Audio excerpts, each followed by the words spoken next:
What's going on, people? It's the SCMP MMA post-fight podcast. I'm your host, Nick Acker. This is my co-host, Chris Edwards Bailey over there, about to break down UFC 262. First of all, Chris, how are you feeling on this Sunday afternoon?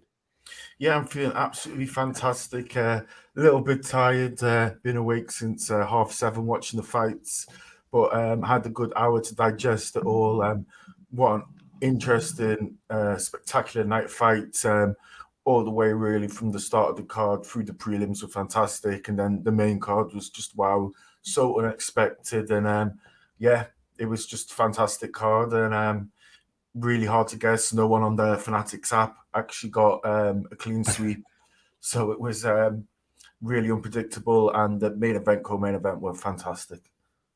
I think I was 51st on Fanatics, so I'm going to bring that up on screen quickly. How did you finish? Oh, I do not know. I think about 25th-ish. 26th. That's pretty good, actually. That's pretty good. So I went 7-5, so not totally fantastic, but we all know it's about them Vegas odds on the app anyway. So I did not too bad. I think I finished the night plus 205, which is not too bad as long as you're in the green. I finished only minus 40 or something like that. So I only lost $40 if my fake money. Not too bad. Here's that leaderboard. I finally got it to work. 1 second. Bring it on screen now. Leave us your comments and your questions in the chat. Thanks for joining us, everyone. It doesn't work, does it? I'll need to speak to them about that. Anyway, yeah, here are the fights. Charles Oliveira. This is the takeaway, the headline, I guess, Chris. Charles Oliveira gets that vacant lightweight title, second round TKO against Michael Chandler. After Chandler looked pretty close to finishing him in the first round with a bit of ground and pound. Although Oliveira had him in trouble, it seemed, before that on the ground. Came close to submitting him, or looked like at least.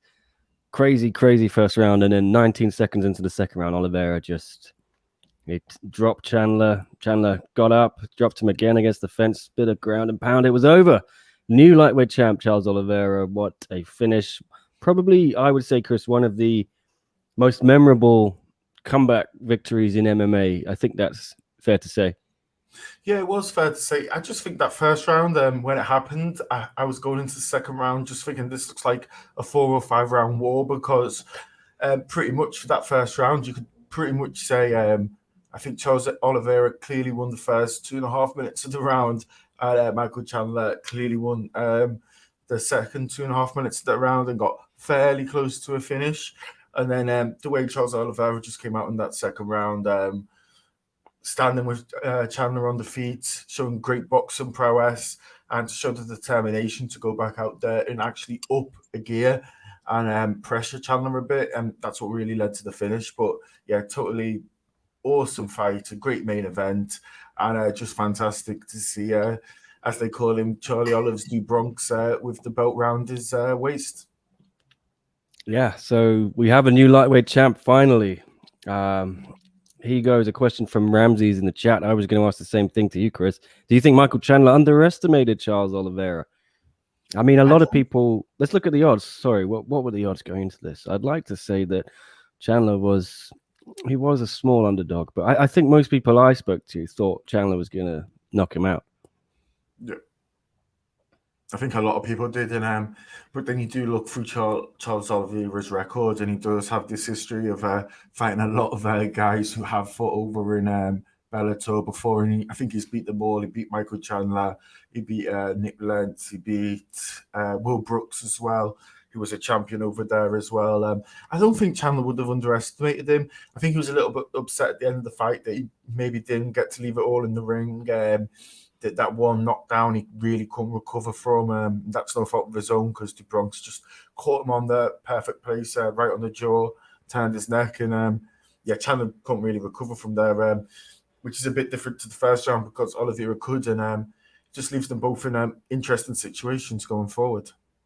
Yeah, here's another question I was going to ask you. The chat is being great today. They're just asking all the questions for me. Oliveira versus Khabib next. Yeah, we know Khabib's retired, Chris, don't we? But it's a shame we're possibly not going to get to see that fight, because all the talk of Tony Ferguson was going to be the toughest matchup for Khabib, and then maybe Michael Chandler was going to be the toughest matchup. it's actually Oliveira, isn't it, who's proving maybe he could have given Habib some problems. Do you think he could have? Yeah, I think quite possibly. I think I love Du Bronx. I think it's fantastic to see him as champion. I love Michael Chandler too, and either of them could have been worthy champions. But I think Du Bronx hasn't fought enough of the top guys yet. Chandler's new to the organization. Look, if I was writing down a lightweight ranking list, would I put Charles Oliveira number one in the UFC? I think really Poirier as well has to be considered. Yeah, I don't think we see Habib come back. And I do think we do have to see Oliveira really cement his place, because you can make an argument for Poirier being better than him at the moment, and you can probably also make an argument for Gaethje as well.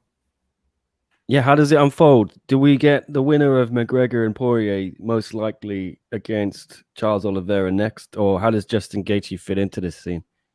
I think Gaethje will probably have to fight again. I don't know who will fight, but I think there's matchups out there for him.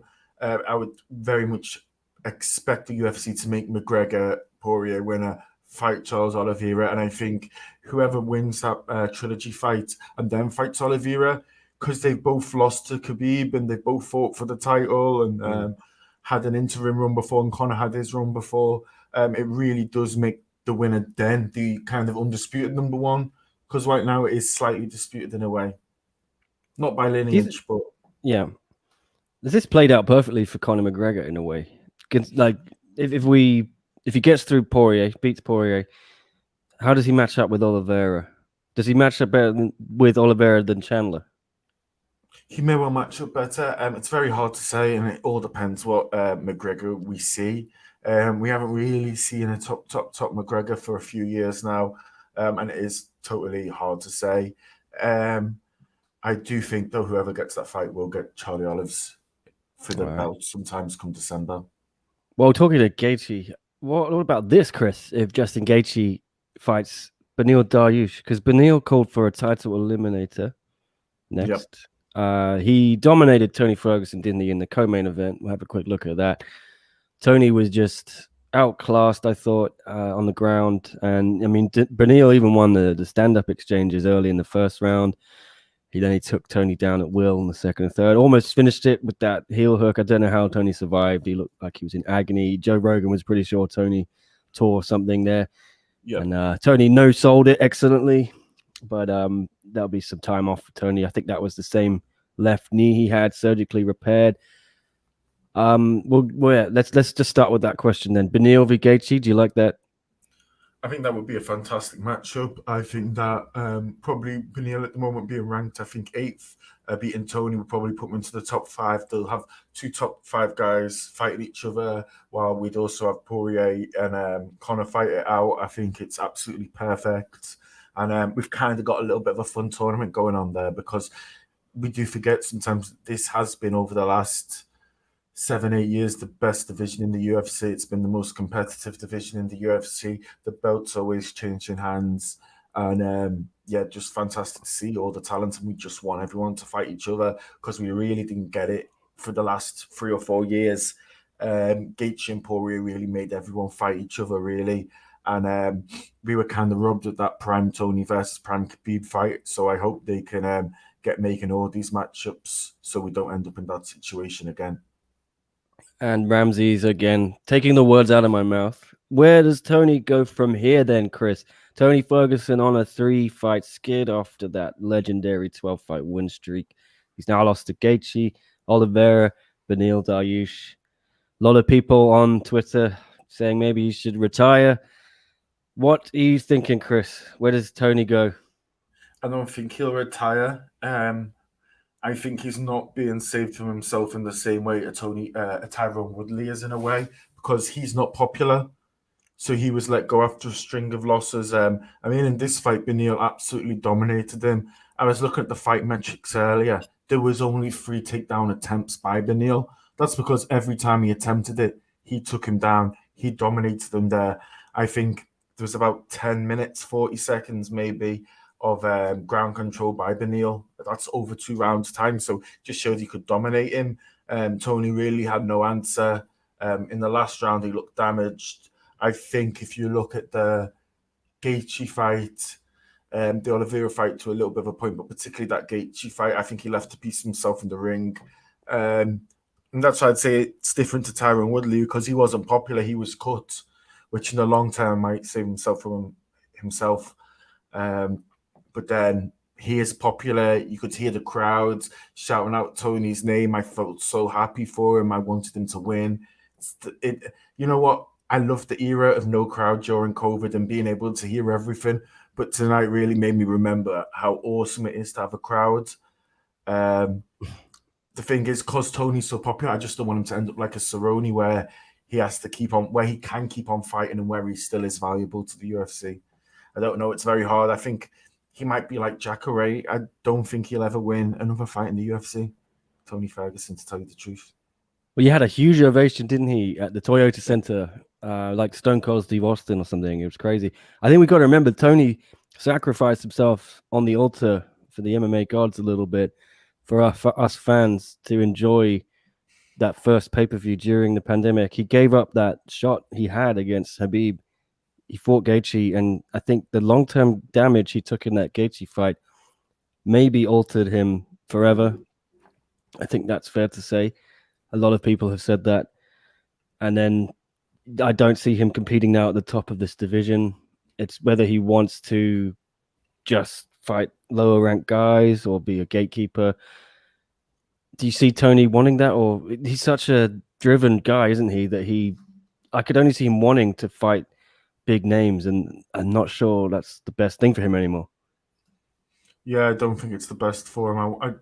It's very, very hard to say. When you do look at some of his prior troubles as well, and some of the issues he's had in his private life, is it the best thing for him to do? I mean, he has been one of those guys who's been a true company man and ready to fight at any time. And, you know, the more you look back on it, you do think maybe the prime Tony Ferguson was probably in that period. He was fighting RDA, Kevin Lee.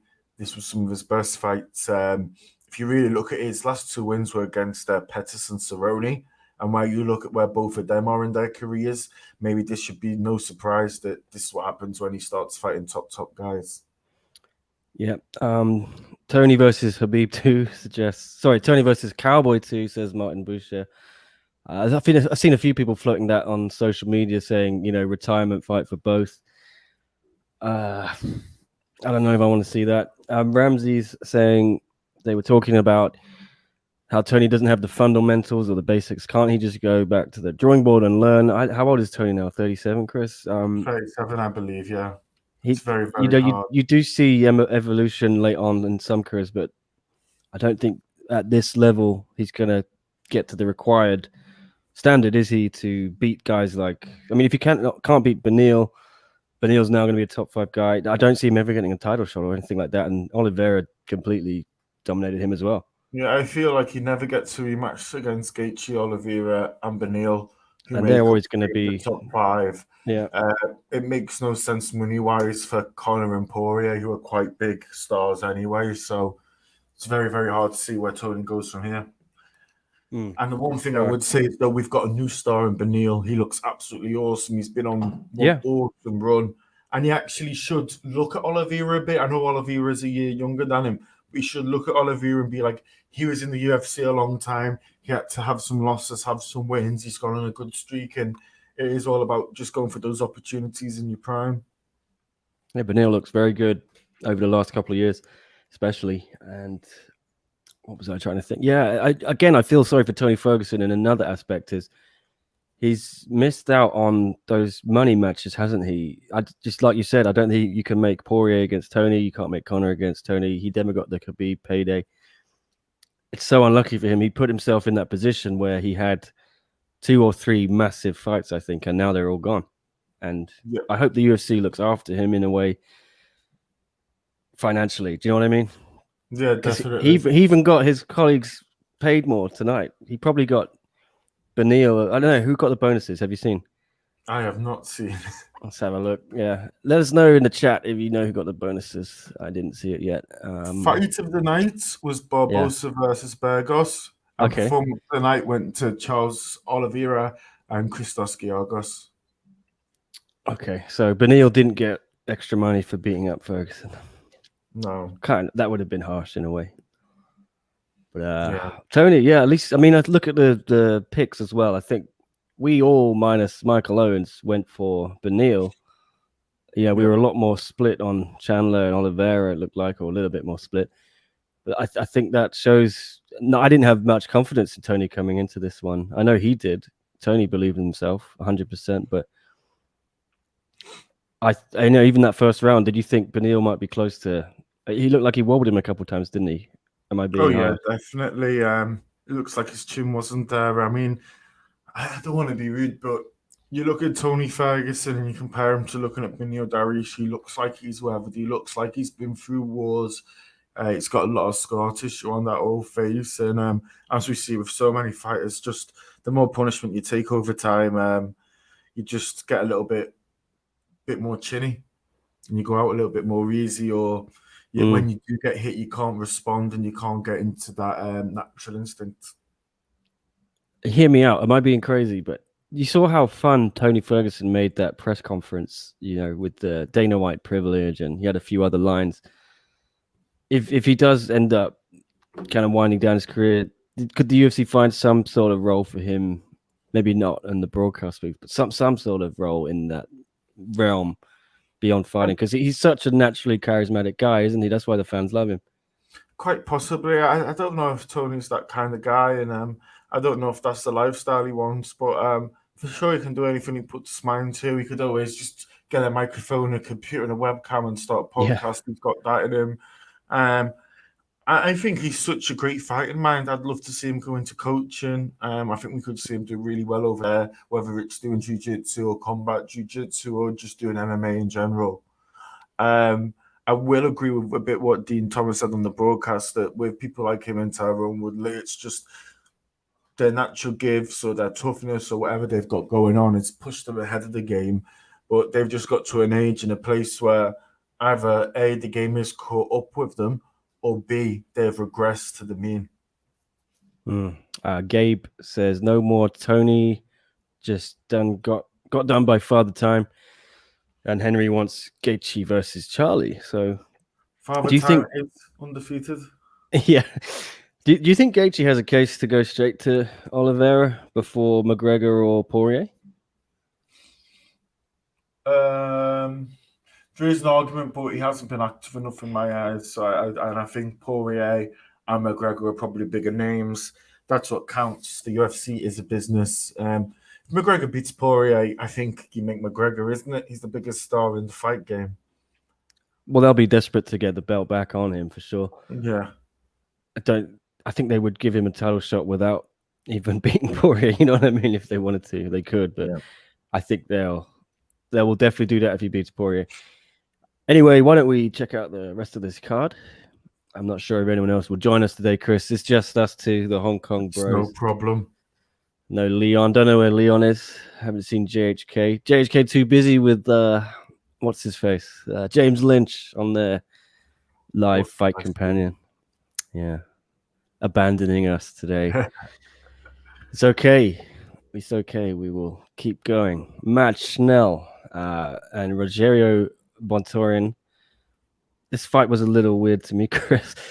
It was also a catch weight, am I right? Bontorin it was a catch weight. Bontorin was a late replacement, came over from Brazil, couldn't make weight. I think he made it in eventually at 137.5. So, that's a lot. Yeah. Yeah. Well, I mean, for a main card pay-per-view bout, a late replacement catch weight is a little weird, and it wasn't the best of fights either. Normally, the flyweights, they'll give you a lot of excitement. JHK was the only one who got it right, wasn't he? So yeah, definitely.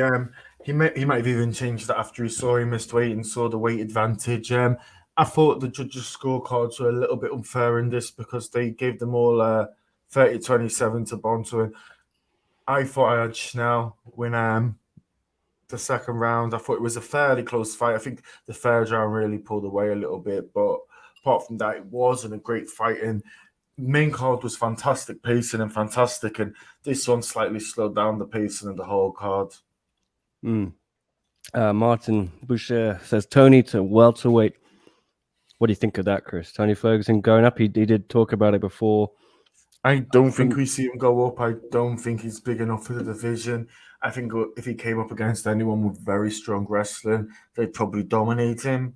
Only thing is, unless you want to fight with someone like a Cowboy, Diaz, maybe if Diaz was to lose, I think that would be an awesome fight.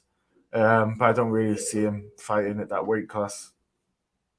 There's a few money fights, maybe. That Diaz one might be the most money that Tony could make now. So The way I'm not versed to it.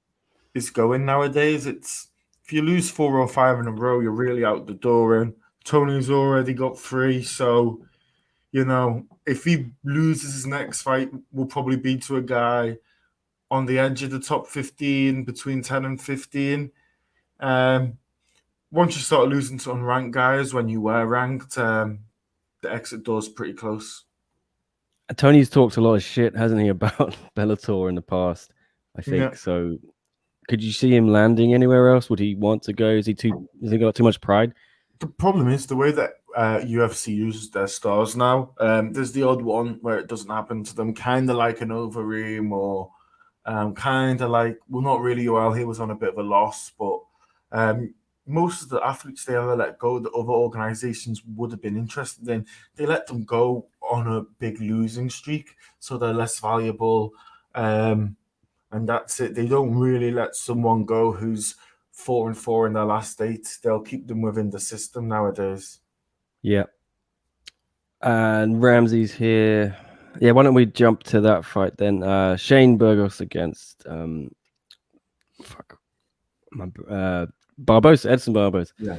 Speaking of Burgos, what happened there? Just a delayed KO. Yeah, this one was a little weird, Chris, wasn't it? Hell of a fight. Absolute barn burner to kick off this main card. I think we all expected that.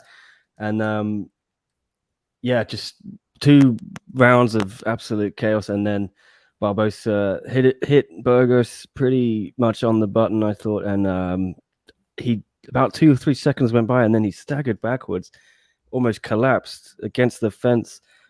Barbosa ran in and gave a couple of hesitant shots. Referee ended it there. I've never seen anything like that. Have you? No, not at all. It reminded you of something out of an anime or an old Japanese movie where they draw the sword and go past the opponent and nothing seems to happen. And then a few seconds later, the wind blows and the enemy falls over, or there's blood everywhere. It was absolutely unreal. I can't remember seeing something like that in a long time anyway. And well, Joe Rogan said, I've seen it before with a liver shot, but never when a guy gets punched. No, I mean, in a way, he was out of it. In a way, it took his brain 2-3 seconds, maybe. It seemed like a lifetime, but it took his brain 2 or 3 seconds to understand that it was out. Well, they got the bonus, right? So I think well-deserved on that front. Oh, yeah, definitely, man. And Edson Barbosa, he's just one of the finest kickboxers we've ever seen in the sport of mixed martial arts. I mean, when it comes to kicking, he goes up there with someone like Crow Cop or Wanderlei Silva, who's just an absolutely fantastic kickboxer and just been taking souls for such a long time. I mean, I always go back to that Terry Etten fight. I think that was over 10 years ago when he took his soul that night, and just shows you he is still going in.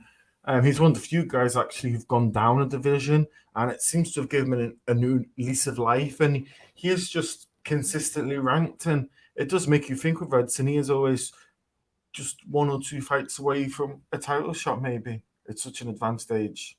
Yeah, he's doing pretty well at featherweight. I like him there, and you can make a case that he probably beat Danny Ige. You could argue that either way, I think. Yeah. So he could be 2 in a row at this division. So yeah, and that shin injury was pretty gnarly as well. Yeah, no doubt. But yeah, excellent fight, excellent way to kick off the main card.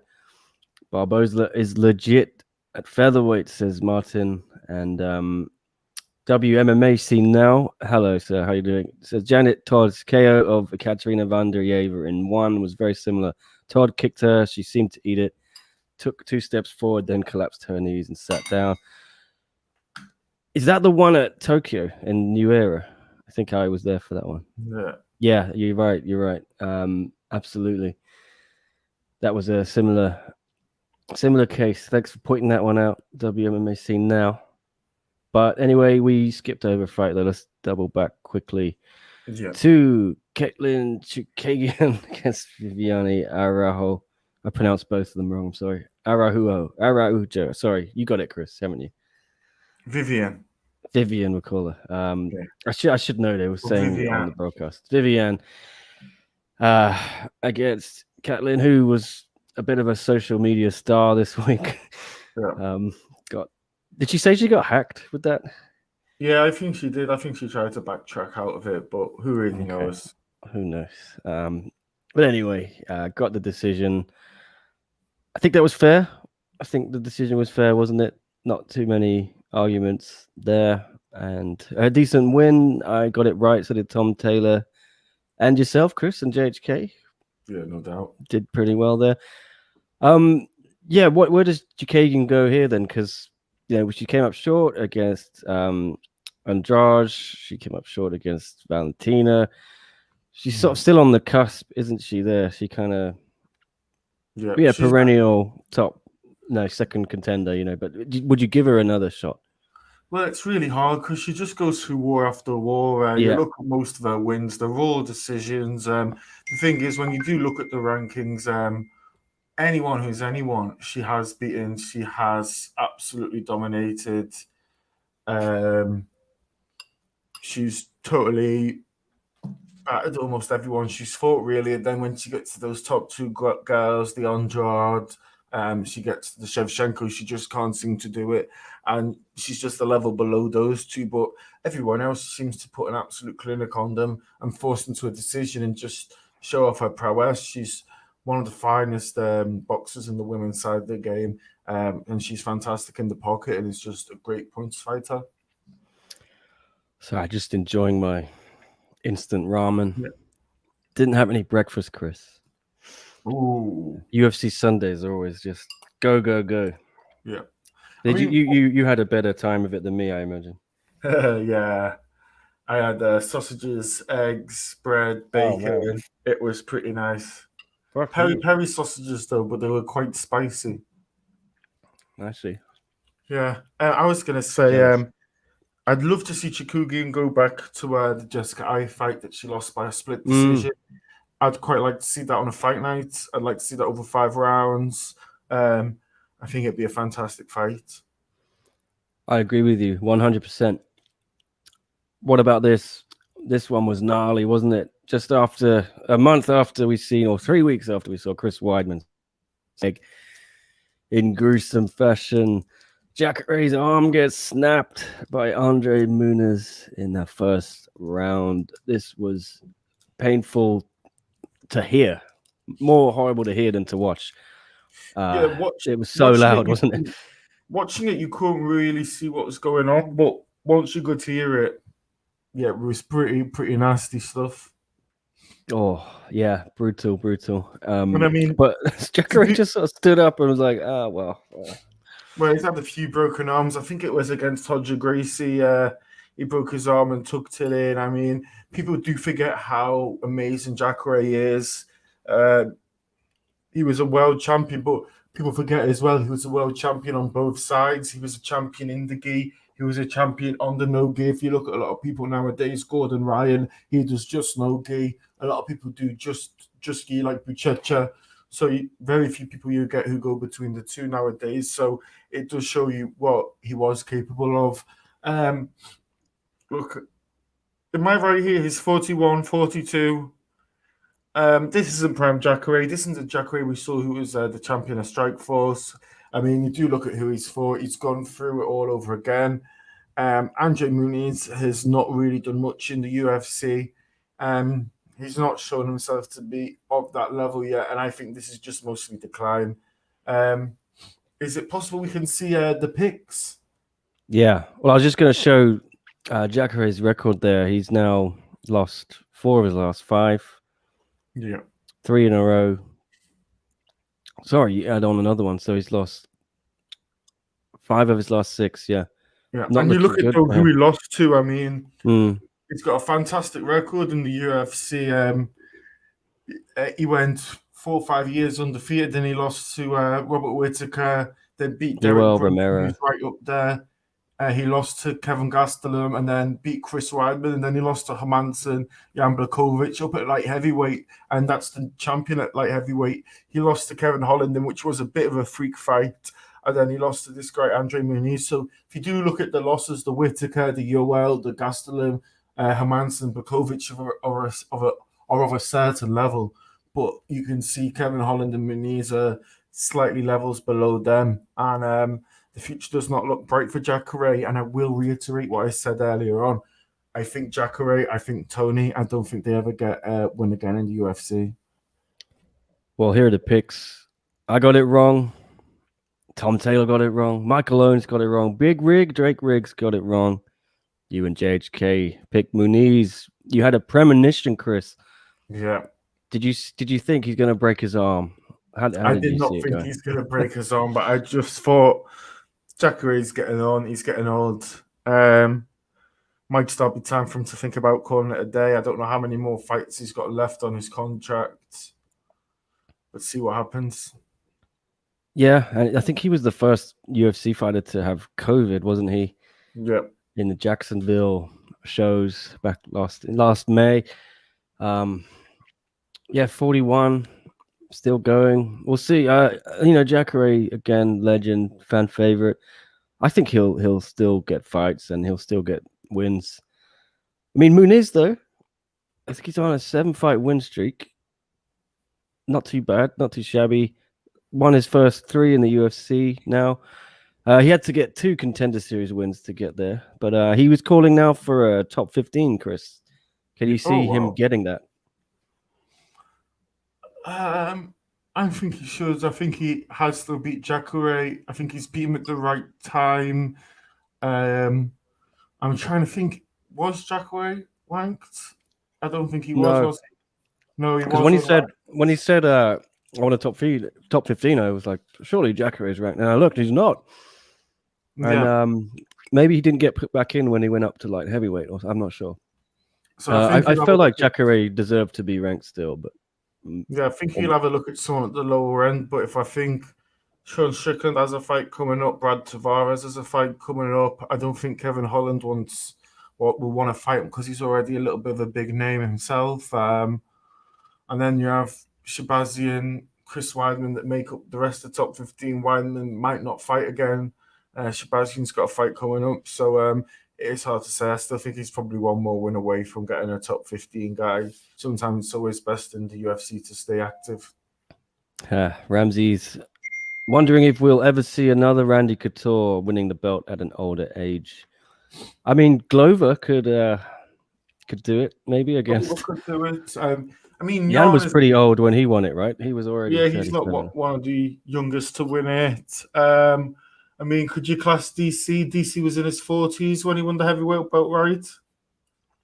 Just about. So I think that's it. So you get the odd guy, but yeah, it's getting rarer and rarer. It's a young man's game. I generally say you go from the bottom divisions and you're pretty much done at about 32, 33 down at flyweight. Maybe you can stretch up to 34, 35, and you go up to heavyweight. Maybe you can go up to mid-40s, but that's really about it. Blachowicz is 37 or 38. Yeah, I think it's around about that. Yeah. And he won it last August, was it? September? Yeah. It can be done. Dorji saying, what a night of fights. Charles did it as I predicted. A bit careless at the end of the first round. That nearly cost him the fight. Recovered and won. Very chuffed. Yep, excellent performance from Charles. Maybe we'll talk about him a little bit later. We'll just get through the rest of these fights quickly. Who we got next? Mike Grundy. Wigan zone, Mike Grundy. Yeah, what straight a boy. out of Wigan. Lando Venata got the decision. Can Mike Grundy feel a little aggrieved, Chris? This one was closer than I think people gave it credit for. I find the scorecard for it. I think so, but I think the scorecard, this along with the Chikugi, this scorecard in particular was a really bad scorecard. I remember this one. I think one of the judges gave it 30-27 to Mike Grundy. I could see no way it went that way. I could see it 29-28 to Lando Venata. You could see it 30-27. I don't see how anyone saw all those rounds to Mike Grundy. I mean, was it 22 takedown attempts, 17 Lando Venata could get away? It showed a different level in their ability to strike. So, I mean, Venata was kind of toying with him at times with some of the spinning elbows and whatnot. I'm trying to load up the scorecard here, but it won't work. Yeah, I just checked it, and Yeah, one judge gave it 30-27 to Lando Venata, another judge gave it 29-28, then another judge gave it 30-27 to Mike Grundy, which is all over the place. yeah. You never like it, do you, when someone's got it 30-27 and then another judge has got it completely something different? It's always a bit of a warning sign, I think. But yeah, well, anyway. The fact that two judges scored the same fight and one gave it 30-27 one way and the other 30-27 the other way. That's when you're worried, aren't you? Yeah. But anyway, we all got it wrong. Yeah, not one person back in Lando Venata. Yeah, shame on us. Shame on us. But anyway, who's in the comments here? Lando versus Paddy Pimblett suggests Alan Bones Jones. What's up, wow. Alan? Do you like that fight, Chris?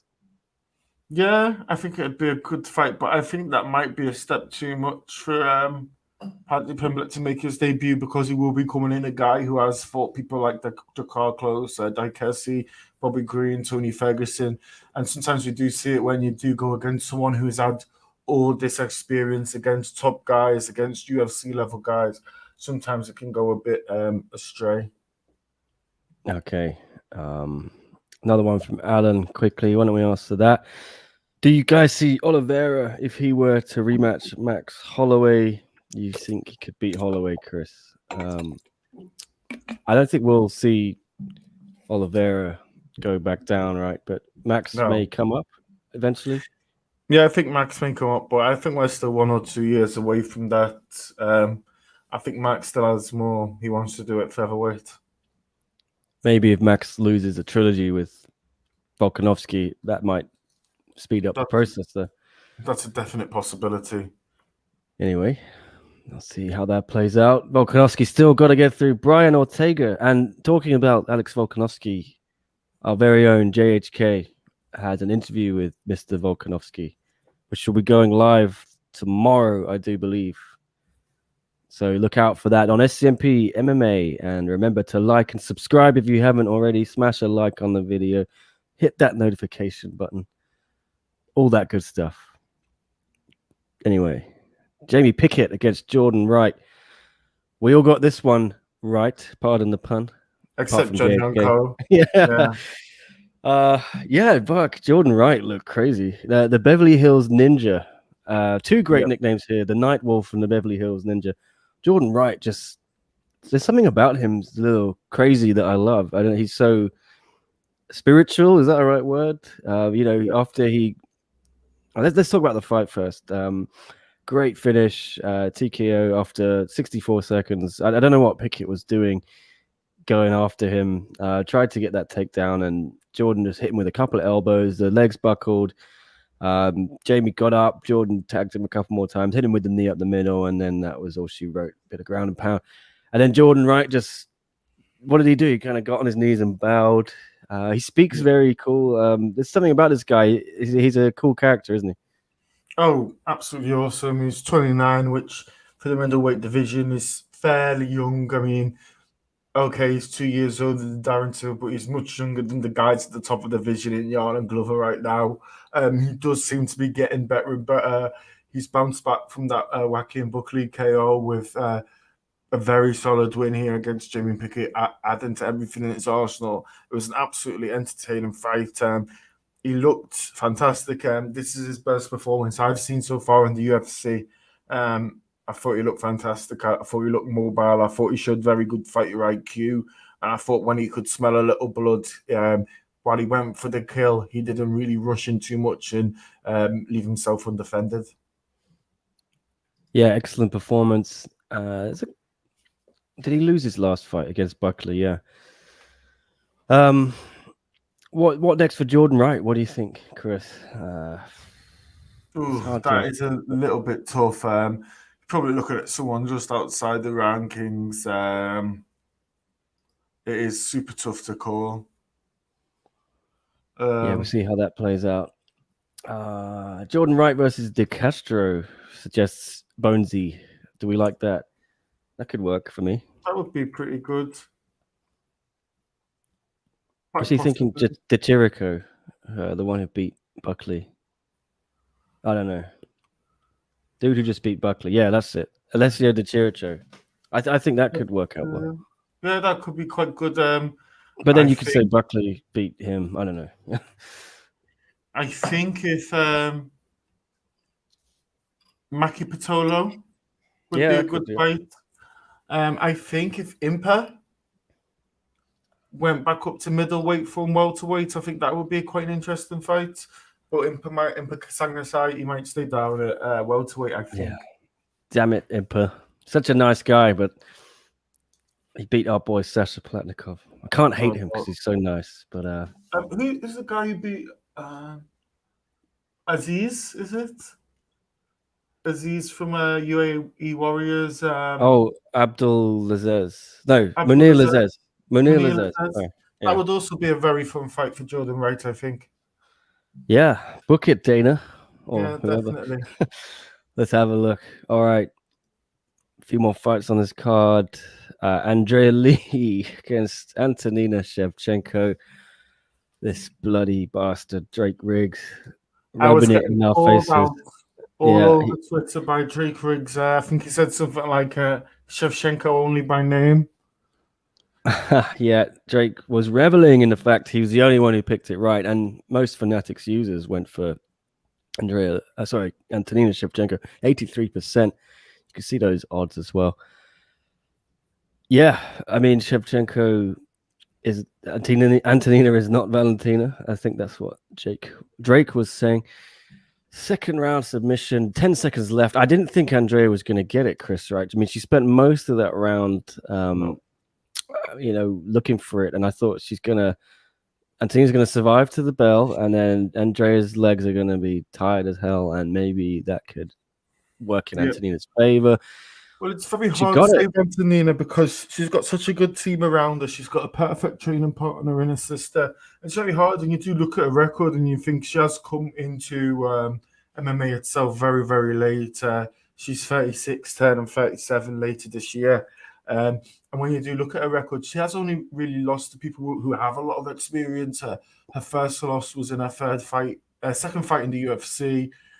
Was against Roxanne Modafferi, who has over 40, 50 fights. So she lost to someone very experienced, but then she had a pretty good win against Padlova. She lost to Chikugian, but we saw what Chikugian did today. She's ranked number 2 in the division. She had a solid win against Ariane Lipsky, and then she lost to Andrea Lee. So the thing is I think we've just found out that she's a middle-of-the-road fighter. She's good enough to just be on the inside of the rankings, but she's not really at that age where she can progress enough to really trouble anyone in the top 10, top 5 of this division.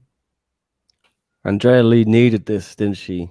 3 losses in a row with Modafferi and Lauren Murphy and Joanne Calderwood. Yeah. But the thing is, you look at those 3 and they are all killers. They're all right up there in the division. People do talk about Lauren Murphy and Joe Calderwood only being a fight or 2 away from a title fight. So Angela Lee is right up there. And I think she's probably maybe Shevchenko's place is welcome to being ranked doorkeeper. It's Shevchenko's role. Andrea Lee is maybe into that a doorkeeper for the top 5 or so. What about? I think Alan is saying Andrea Lee against the loser of I and Maya. Do you like that? Yeah, I think that's a fantastic fight. I think that'd be absolutely tasty. All right, book it again. Book it, guys. All right, what about this one? Gina Mazzani and Priscilla. Tell you, I missed this one, so you're gonna have to take the lead, Chris. But I got it right. My pick was correct. I think a lot of people counted Priscilla out, but she got second round TKO. Excellent performance. Yeah, it was a pretty fun fight. It was a good way to start it. The first two fights of this card, I was kind of still in and out of sleep as I had it on the Yeah, television in the same. bedroom. But this fight was what really got me going. I thought the first round was quite back and forward. I fancied Priscilla going into it, though. Just think she's got a much more well-rounded game, and she just showed that she had a lot more going for it and just had a little bit more power in her hands, and her speeds was just that touch more. And every time Danger left herself a little bit open, she could find her way either on the inside or the outside. Yeah. You got it right as well. So did Drake, Tom Taylor, Michael Owens, JHK wrong with their picks. Yeah. Split down the middle. Perfect stuff. Thanks for bringing up my comment. Says Dorji. Means a lot. Got to run an errand. Keep up the great content. Take care. Stay safe. Peace and love from India. Thank you for the comment as well, Georgie. We appreciate it. And stay safe yourself. Peace and love here from Hong Kong. And all the best for everything going on in India. I know it's a tough time right now. We appreciate you watching and commenting. Yeah, and keep coming back. We're going to have plenty of more good content. All right. What about Kevin Aguilar against Tucker Lutz? Another pick I got right. We all got it right, apart from Big Rig. So screw you, Big Rig. Classic Drake Riggs. Yeah, this was really interesting fight. I thought was fantastic. I think Tucker Lutz clearly deserves to win, and I think if this is one thing it told us, I mean, Kevin Aguilar, when he came over to the UFC, there was a lot behind him. He only had a single loss on his record, I believe.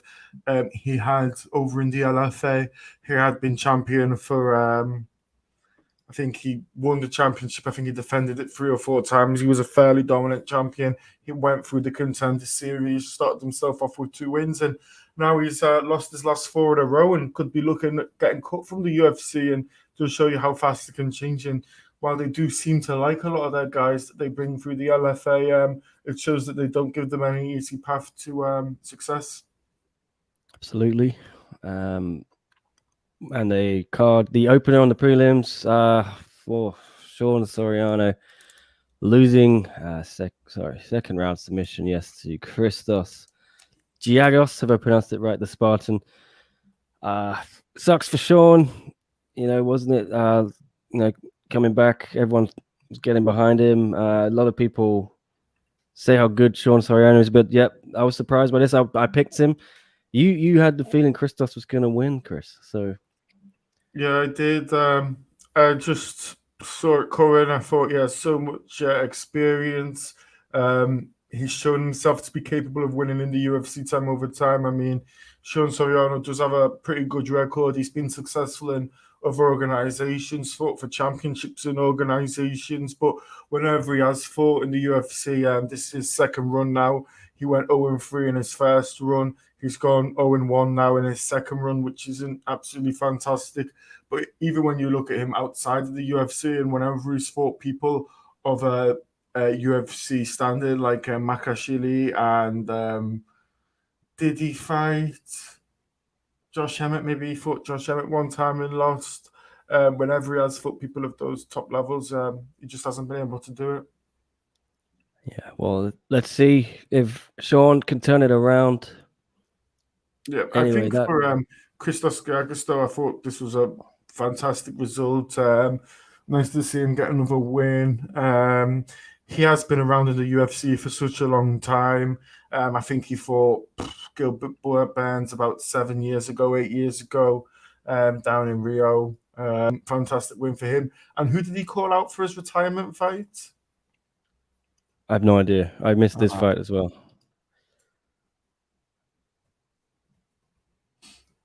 Anyway, the leaderboard's not working, so I don't know why. Giagos called out Cerrone. There you go. Yeah, that should be a matchup for his retirement fight, and I think that would be fantastic. And I think it'd be quite good because it'd be a fight that either fighter could win, actually, which is what you want, a competitive fight. Yeah. All right. Well, I was going to show the leaderboard, but it's not working. I better text the guys over at Fanatics to fix that. But otherwise, if you haven't already, please go download Fanatics Fantasy MMA app from getfanatics.app/SCMP. What can they do, Chris? On the app, you can do absolutely everything. You can check fighters' records. You can see upcoming cards. It's not just UFC. It's got one championship. It's got PFL. There's different groups. In other groups, they've got the Ben Askren kind of fights out there, the Triller fights on there. They got KSW. They've got Ryzen. You can get video content on there. You can get links to if the fights are available in your region on YouTube. It will have a link right there for you. You can get link throughs to articles on there. There's multiple groups on there. I think you've got people like Dan Martin putting content out for Fanatics on there. Dan Hardy recently joined the app. So if you want to compare yourself to Dan Hardy, get involved in the app. Yeah, Dan Hardy and Ollie Richardson, the guys at Full Reptile, have come on board with Fanatics. There is a Fanatics group for Full Reptile. So after you've joined our group, of course, the SCMP MMA group, you can go join their group as well. And you can compete literally against Dan Hardy. How cool is that?